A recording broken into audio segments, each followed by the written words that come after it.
Welcome and welcome back. Look, this build has blew my mind. It allows you to be aggressive, it lets you get out into the fight, and it allows you to push your limits to the maximum with a dual blades build. This is a Zolshir Arc-Tempered Radar hybrid build featuring the new power charm that you can do with the new Radar tickets. This combination together with the stamina management that you have with this with power prolonger is outrageously good. With dual blades, it gives you comfort, it gives you health regen, it gives you 100% critical hit, and it allows you to be a surviving DPS monstrosity. But looking at this, I jumped into an Arc-Tempered Radar through my testing phase, just wanted to see what kind of damage we could do, and I was in full control. There's an element of this where I understand the monster very well. I've farmed him over 150 times. But he was getting ripped to shreds. Looking into the armor pieces, we're going to be going with the Paralysis Artian dual blade set. These dual blades are never to be messed with. Paralysis is phenomenal. We like to get that monster locked into a big section of stun, and we make sure we can control it and output all of the DPS. And then coming through with the Numinous Crown, the Numinous Shroud, the Ray Sand Braces, and the Ray Sand Greaves. But you're putting in 2 pieces of Numinous here to mix them with Ray, and then the Power Charm, which you need 3 tickets for from Arc-Tempered Radar. And Corrupted Mantle as always, because we want to push that DPS limit to the maximum. Let's have a go at it. Gems on the left, and then we will move to skills on the right. But overall, really easy to build this build. Yes, you've got to fight Arc-Tempered Radar and get the tickets required to do so, but the gem requirement is very low. These armor gems are very easy to get hold of. For those of you getting into endgame, or those of you who've been here a while now like me, you will have an abundance of these gems in your inventory. And then we'll move straight over to the skills as always. It's 100% crit. We've got to put critical boost in here. We mix this with razor sharp to make sure that we can get that white sharpness maintained, and then we move with power prolonger because we want to stay in that demon mode for as long as possible. 2 levels of handicraft, because as we know, dual blades absolutely shred sharpness. There is no messing about here. But you're putting these together in your offensive style Paralysis Artian dual blades. These are going to allow you to stay sharp, stay white sharpness, put out huge damage, and once you're in that 2 minutes has elapsed latent power window, or you've took that damage, you're enabling yourself at 100% critical with incredible stamina regen and outrageously good stamina depletion management. You are an absolute dual blades machine. You're going to be in that demon mode for an incredible amount of time.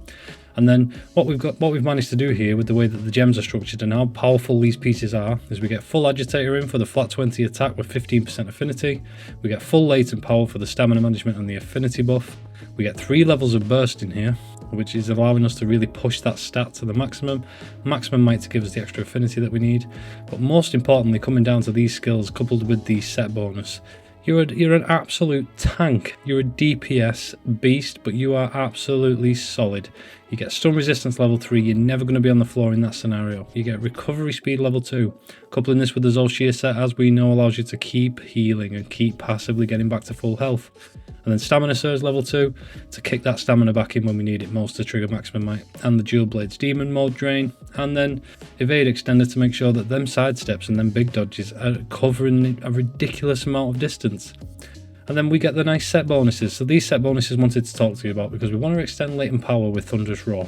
This comes from your Arc-Tempered Radar pieces. And then Zolshir's Pulse, we like it. It's been around for a while now. Very overpowered, very strong. But Lord Soul, the Tenacity Guts buff.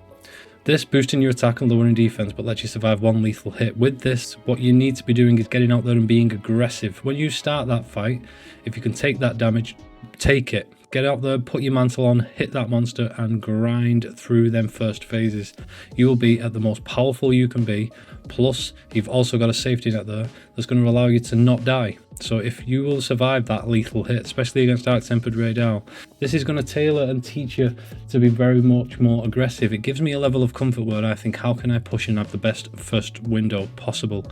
It's a phenomenal skill. It's pushing that basic stat, and it's also once after you've got through that phase and your latent power is in there and you're at 100% crit, you're boosting your defense and your resistance to make sure that you're an absolute powerhouse for the rest of the fight.